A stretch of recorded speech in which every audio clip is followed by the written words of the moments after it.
Hi, everybody. I hope that you're having a good day. This is Kim Ware here, and I'd like to take an opportunity to talk with you a little more about directions of workplace communication. At the end of your interview assignment, you're going to be talking about the communication pattern in the organization of the person you interviewed. So I want to give you a heads up as to exactly what that looks like and what I'm looking for in that answer. This is all coming from your textbook in pages 359 through 364. As you know by now, if you don't have a paper copy of the textbook, which many of you don't, you can go to it in the LearnIt or through the Canvas inbox, and you can get to that page pretty easily. If you can't find it by the page number, just look up directions of workplace communication. So I'm going to give you just a few of these that are mentioned in your textbook. Please be aware that in other textbooks, these are called different things, but they're still the same thing. So you might see different labels in different textbooks, but it's still the same basic general idea. So first, let's talk about upward communication.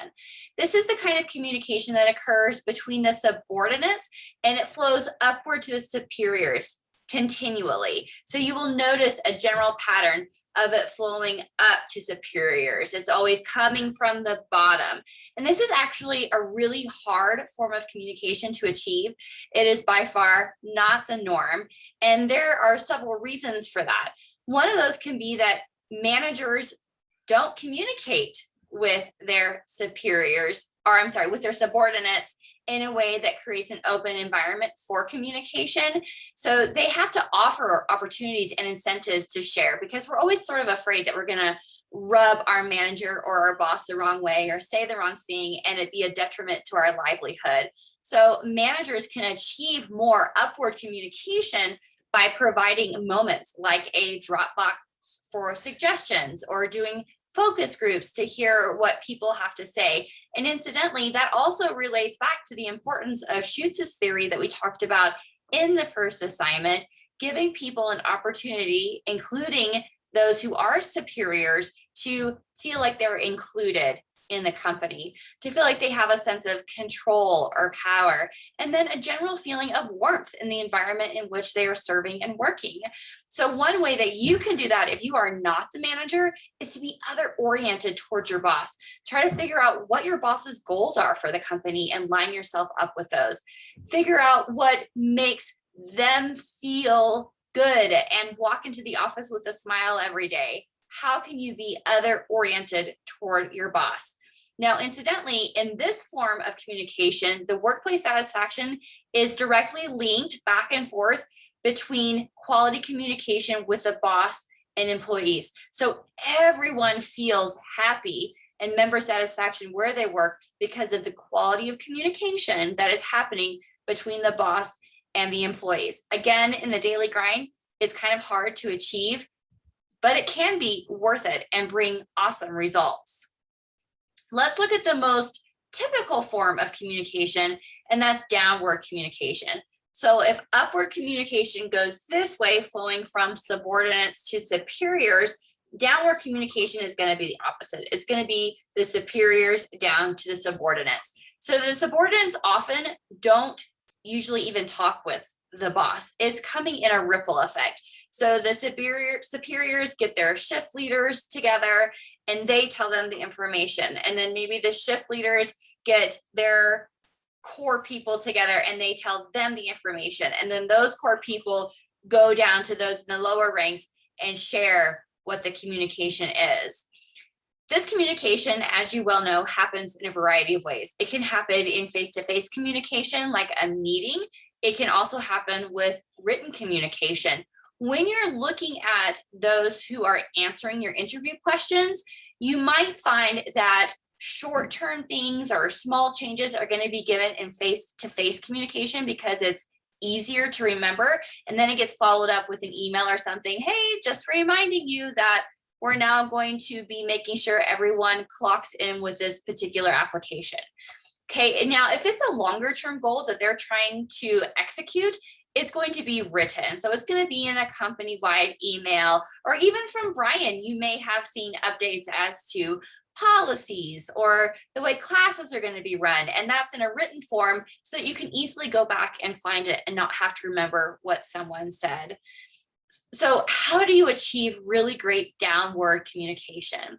Well, if upward communication has to do with being other oriented between the subordinate to the boss, downward communication is opposite. It's going to be other oriented in the manager and boss towards their subordinates, constantly looking around, gauging the social and emotional climate of their employees, seeing if their employees are achieving the goals they've set before them. And if not, the manager and boss has to say, what can I do better?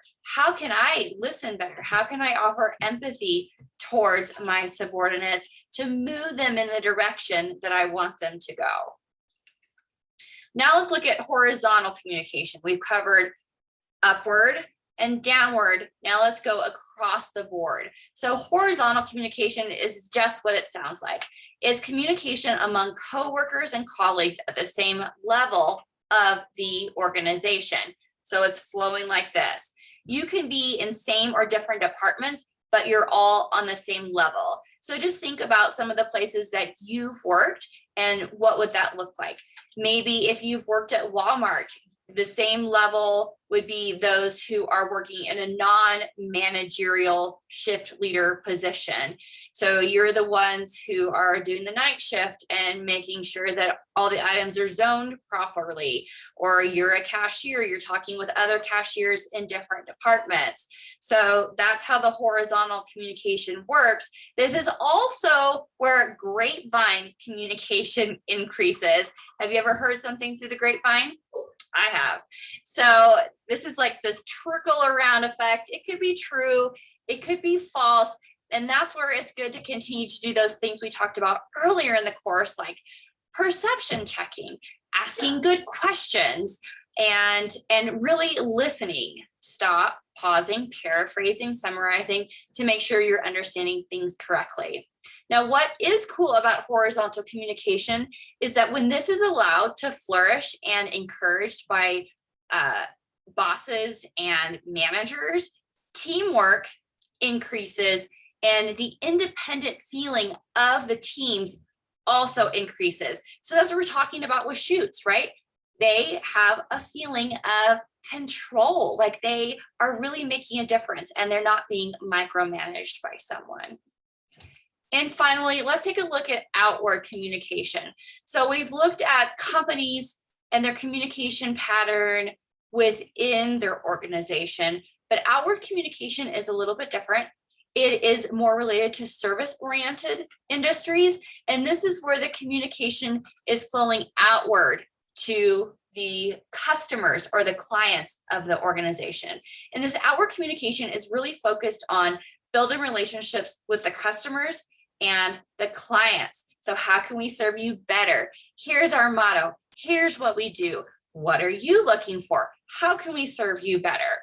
So think about service-oriented industries that you have maybe been a part of or that you have been the customer. Think of spas, gyms, health organizations, potentially even stuff like insurance or medical.